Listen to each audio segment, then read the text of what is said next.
Uma história riquíssima, a primeira colônia, primeira freguesia de Alagoas, Porto Calvo. Alagoas nasceu aqui. Essa interrogação que deixa isso na cabeça das pessoas, né? Se é realidade ou não, né? Nas escolas a gente comenta. Mas isso é lenda. Então essa é a história que nós temos.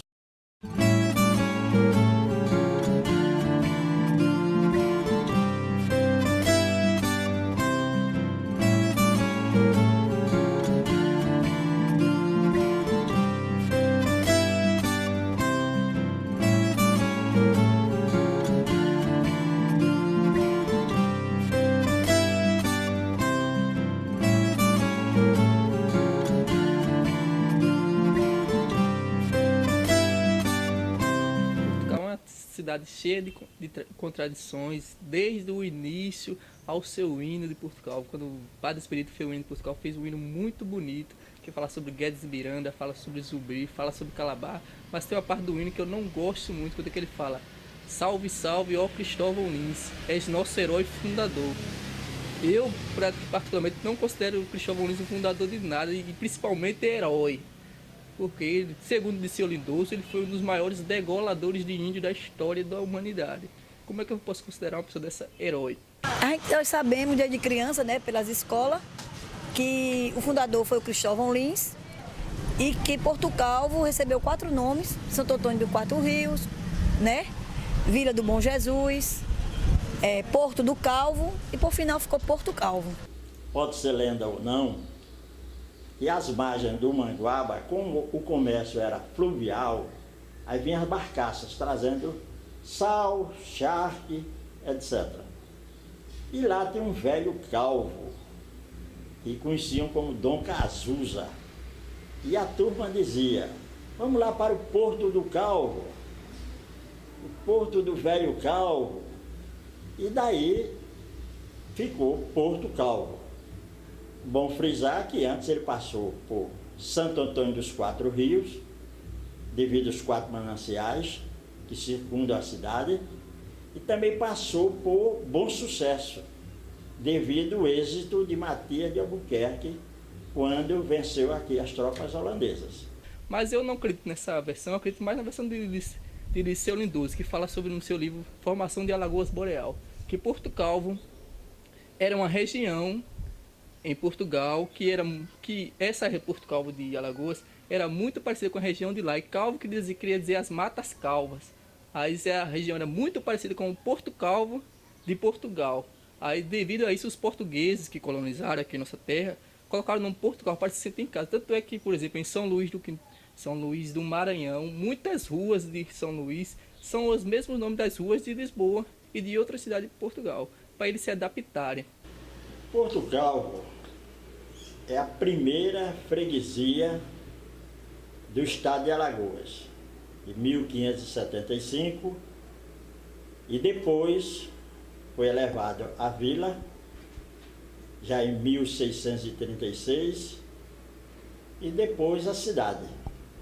Aqui foi terra de Cristóvão Lins, como diz o fundador, que foram doadas terras que foi lá.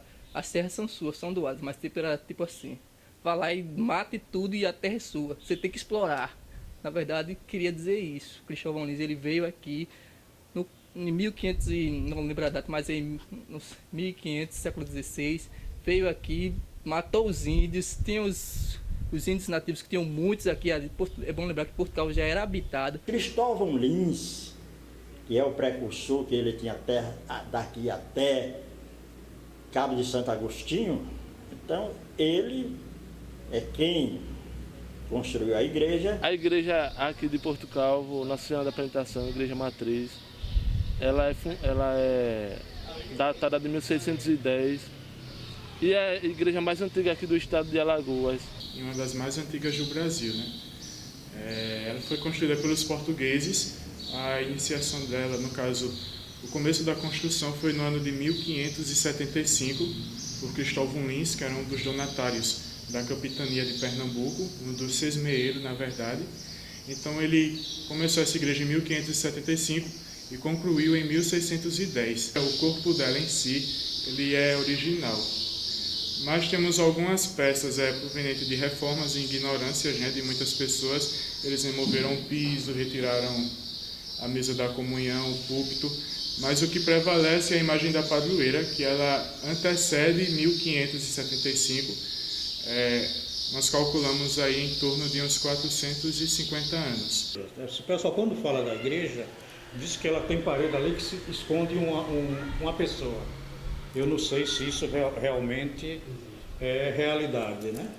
Inclusive, se fala do túnel de Portugal, que tem um túnel que entra a entrada pelo rio, vem para a igreja e da igreja dá acesso ao alto do hospital. E ali na igreja tem um túnel que dá para o rio Manguaba, mas inclusive ele já foi com o tempo, né? A água foi tomando e aí já tapou, mas dentro da igreja você já ainda pode ver a passagem que eles tinham. A lenda é essa, que o túnel vai também do hospital para a igreja, onde eles aqui em cima, ele via toda a movimentação do rio quando chegavam as embarcações. Aí por isso que o pessoal fala dessa lenda, da serpente encantada. Que essa serpente, e com o tempo, ia acabava com a cidade. Era isso que o povo me falava. Mas isso é lenda. A serpente, ela está dentro de um túnel e que se for tirada a imagem da padroeira da cidade, da sua apresentação, ela vai acabar com a cidade.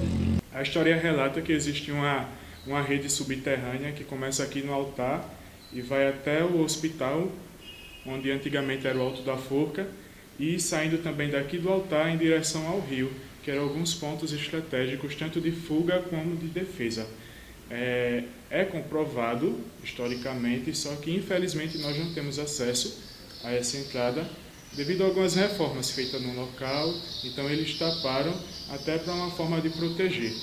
Dizem que ali foi um forte. Outros historiadores dizem que foi um templo calvinista. A construção, uns dizem 1575 e outros dizem outra data, mas seja lá um forte ou um templo calvinista, Calabar foi pego lá dentro, na Igreja Matriz de Portugal. E isso em 1635. Calabar, eu não sei quem é esse Calabar. Como é? Foi fundado por um cidadão por nome Calabar, eu não sei quem é esse Calabar. Eu nunca vi, também não vou dizer que não, né? Esquecimento. Eu não sei se ele foi um traidor ou se foi um herói, porque uns professores, eles dizem que ele foi um traidor. Outros dizem que ele foi um herói. Aí eu também fiquei, até hoje eu tenho essa dúvida. Sou formado em magistério, mas até hoje não cheguei à conclusão que realmente ele foi traidor ou um herói. Mas a maioria das pessoas diz que ele foi um herói, que foi que brigou pelas terras de Porto Calvo. Calabar, no meu ver, ele é considerado traidor na época, ele foi considerado traidor da pátria. Mas pátria é essa que não existia. Não existia pátria, não existia nenhum sentido de pátria. Pátria só vai existir com Napoleão Bonaparte, em 1800 e pouco. Como é que ele era traidor de uma pátria que não existia? A meu ver, primeira coisa, ele não foi traidor. Muito menos isso. Herói, talvez sim. Mas primeira coisa, para mim, ele foi um grande idealista. Ele teve uma visão do futuro. Primeiro, uma visão própria para si mesmo. Por quê? Porque a Holanda deu cargos a ele no exército. Coisa que Portugal não deu. Foi um bem para ele. Passar para a Holanda, em primeiro lugar, foi um bem para ele.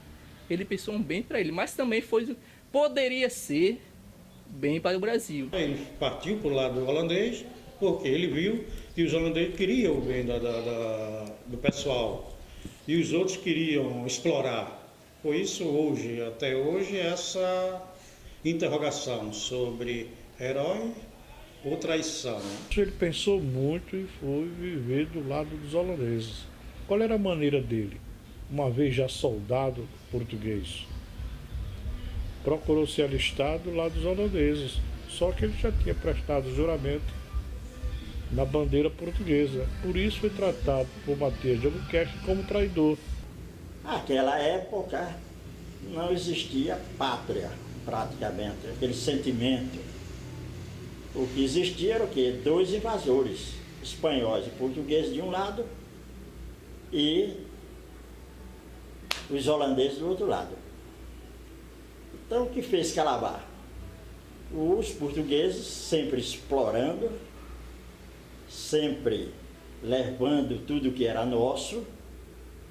Quando foi em Pernambuco em 1630, que os holandeses invadiram, Calabar foi o primeiro a lutar contra os holandeses, achando, ele inclusive tinha sido educado por jesuítas, catolicismo, enquanto que os holandeses eram da Igreja Reformada, de João Calvino, né? Então chamava até os hereges. E então Calabar lutou contra os holandeses. Mas depois ele viu que lá em Pernambuco os holandeses traziam arquitetos, cientistas, pintores, escultores, fez aquelas pontes lá em Recife, e ele observou que o lado holandês trazia mais progresso para a nossa terra. Enquanto do lado de Portugal, um nativo, o máximo que poderia ser, era um soldado, lá ele já chegou com a patente de major. Então, o pensamento holandês, para a época, era mais favorável para nós. Ele lutou de ambos os lados. Depois deixou uma carta dizendo que tomo Deus como testemunha e que meu ato não é de covardia, e sim para que houvesse um Brasil melhor, assim como Tiradentes fez o mesmo. Então não há traidor, não há traição, até porque dois invasores, você escolhe o que é menos ruim. Por isso que ele é considerado herói. Mudaram isso com os anos. E até 1970, 70, 80, com a época da ditadura, Porto Calvo, Calabar, as pessoas de Porto Calvo não queriam se associarem a Calabar. Por quê? Ninguém queria se associar a um traidor. Com o tempo isso foi mudando. Aí foi tirando Calabar traidor, virando herói. Herói pode ser que ele tenha sido. Foi um ato heróico, na verdade. Ele fez um ato heróico, mudar de lado. Foi um ato heróico. Ele era uma pessoa muito conhecida na região, conhecia toda a região, por isso a importância dele para a Holanda. O tão lendário Calabar ficou confinado alguns dias aqui também, até para se proteger dos portugueses, né? Ora que ela tem as paredes muito grossas e foi toda circundada por muralha, formando um fortim, de certa forma. Então ele ficou alguns dias aqui dentro, refugiado, ele juntamente com seus companheiros. Calabar foi pego aqui em 1635 e foi enforcado. Foi pego, levado para o Alto da Forca, outros chamam de Alto da Força, mas é lá onde fica o hospital. Hoje atualmente fica o hospital. Calabar foi preso. Praticamente teve um julgamento dele por trair a pátria, que não existia, é bom citar. Foi pego, foi julgado e foi enforcado e foi esquartejado. Várias partes do seu corpo foram jogadas em várias ruas de Portugal. Por exemplo, a rua 15 de novembro, que hoje é Rua do Carrasco. Carrasco devido ao carrasco que matou Calabar. Mas Portugal peca muito no sentido. Temos Calabar, que foi ser herói e traidor, que tem essa contradição, mas temos uma pessoa importantíssima para a humanidade aqui, que infelizmente em Portugal é esquecido. É Zumbi dos Palmares.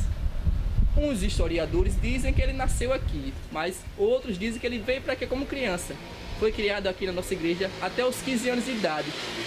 Zumbi, que foi sacristão aqui na igreja de Porto Calvo, ele era apelidado de Francisquinho, estudou com padres jesuítas.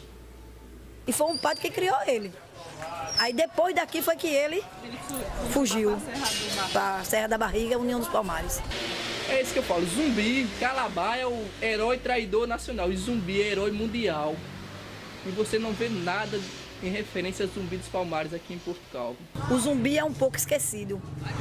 Também dentro do livro tem uma índia, eu esqueci até o nome dela. Ela também é um pouco esquecida, mas ela fez parte aqui também, na época, dos indígenas. Que se fala mais aqui é do Calabar, né? Porque ele ficou assim na mídia mesmo, no foco foi o Calabar. Mas os outros, nas escolas a gente comenta, mas eles são um pouco esquecidos pela população. Nos ensinos da escola hoje ensina-se Calabar, principalmente Calabar. Zumbi, infelizmente, foi esquecido. Guedes Miranda, eu particularmente sei pouco da história dele. Por quê? Porque não me ensinaram. Eu também posso pesquisar, posso. Mas as histórias que eu sei de Calabar, principalmente veio quando eu era no ensino fundamental. ensino médio, eu aprendi muito sobre Calabar, sobre Porto Calvo. Guedes Miranda é ensinado um pouco. Em Zumbi, praticamente, só vemos em União dos Palmares. Em Porto Calvo não vemos nada de Zumbi dos Palmares. A gente se deparou hoje com a falta de história. A gente chegava lá na escola e perguntava, professor, a história de Porto Calvo? O professor não sabia, né? Eu só tinha apenas nos livros. Então a gente vem resgatando, de certa forma, para futuramente, quando os nossos filhos, os nossos netos precisarem, eles terem esse material. A formação histórica em si, que é para ser passado sobre a história, né, de Calabar, isso não é passado, porque hoje a briga nossa é em termos das escolas municipais, tanto as estaduais, ela tem um programa de falar sobre a vida, né, de Calabar. Isso hoje a gente não tem no currículo escolar. Incutir na cabeça dos jovens, valorizar os seus personagens, valorizar a sua história, e seria uma outra cidade, uma outra mentalidade, como a gente tem em Ouro Preto. Porto Calvo poderia ser, guardando as proporções, uma Ouro Preto. Essas contradições existem devido a um tabelião que na época de 70 o maluco foi lá e queimou todos os documentos de Porto Calvo. Por isso que a história de Porto Calvo é muito complicada de se contar, tem as contradições. Um tabelião simplesmente foi lá e queimou todos os arquivos de Porto Calvo. Restaram poucos. Tinha grande parte da história de Porto Calvo. Eu acredito que foi na época da ditadura, talvez tenha, eu não tenho certeza, mas tem alguma ligação com isso. Mas sei que ele queimou tudo, segundo disse o Lindoso. Ele queimou os documentos que existiam em Porto Calvo. Queimou a nossa história. Foi queimado, foi botado em chamas. Isso, infelizmente, está dificultando muito a contar a nossa história de Porto Calvo, que é uma história riquíssima. A primeira colônia, primeira freguesia de Alagoas, Porto Calvo. Alagoas nasceu aqui.